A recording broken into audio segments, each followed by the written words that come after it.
पारदर्शी निविदांमुळे महापालिकेचे 14 कोटी वाचवले. आयुक्त सत्यम गांधी. 57 सेवा ऑनलाईन, ड्रेनेज योजना, अनेक विकास कामे मार्गे. प्रशासक कालावधीत महापालिकेचे कामकाज पारदर्शी, गतिमान आणि लोकाभिमुख करण्याचा प्रयत्न केला. निविदा प्रक्रिया पारदर्शीपणे राबवल्या, त्यामुळे महापालिकेचे 14 कोटी वाचले. तेवढा निधी महापालिकेला अन्य विकास कामांसाठी मिळाला. महापालिकेच्या 57 ऑनलाईन सेवा झाल्या.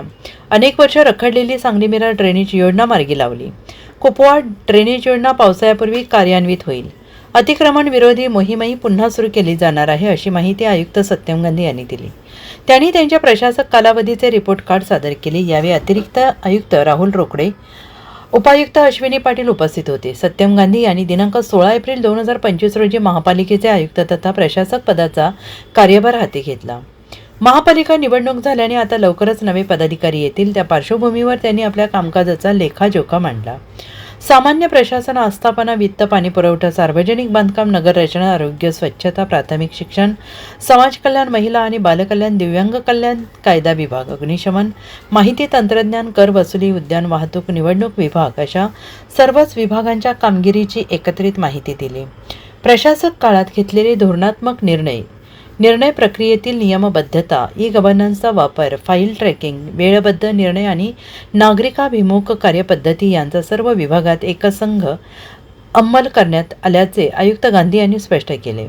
आयुक्त गांधी यांनी म्हटलं आहे की नगरोत्थान, दलितेतर वस्ती विकास योजना, लोकशाहीर अण्णाभाऊ साठे नागरी वस्ती सुधार योजनेच्या कामाच्या निविदा पारदर्शीपणे राबवल्या.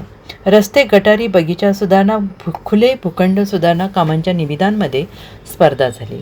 निविदा कमी दराने आल्या, त्यामुळे महापालिकेचे 12 कोटी 37 लाख रुपये वाचले. याशिवाय एनकॅप अंतर्गत 4 कोटी 92 लाख रुपयांच्या कामात 1 कोटी 51 लाख रुपयांची बचत झाली. एकूण 13 कोटी 88 लाख रुपये वाचवले आहेत. या निधीतून अन्य विकास कामे झाली. केंद्र शासनाच्या भांडवली गुंतवणूक अनुदानातून रस्त्यांची 11 कामे मंजूर असून त्यातील 9 कामे पूर्ण झाली आहेत. उर्वरित 2 कामे प्रगतीपथावर आहेत. सांगलीतील काळीखाण येथे लेसर शो, संगीतावर आधारित कारंजे, विद्युत रोषणाई हा प्रकल्प पूर्ण झाला आहे. त्याला नागरिकांचा मोठा प्रतिसाद मिळतो आहे. मिरजेतील भरतनगर येथेही 6 कोटी 68 लाख रुपये खर्चून असाच प्रकल्प राबवण्यात येतो आहे. प्रधानमंत्री ई बस योजनेतून बस टर्मिनस, चार्जिंग स्टेशन उभारणीचे काम सुरू आहे. वारणाली मल्टीस्पेशालिटी हॉस्पिटल लवकरच रुग्णसेवेत दाखल होईल. पूर नियंत्रण आणि साचून राहणाऱ्या पाण्याचा निचरा करण्यासाठी 600 कोटींच्या कामांची निविदा प्रक्रिया अंतिम टप्प्यात आली. ही कामेही लवकरच सुरू होतील. कर्नाळ पोलीस चौकी ते बायपासपर्यंतच्या रस्त्याची उंची वाढवण्याचे कामही लवकरच पूर्ण होईल. कुपवाड ड्रेनेज योजनेचे 70% काम पूर्ण झालेले आहे. झालेल्या कामापोटी ठेकेदाराला 100 कोटी रुपये दिलेले आहेत आणि ही योजना पावसाळ्यापूर्वीच कार्यान्वित होईल.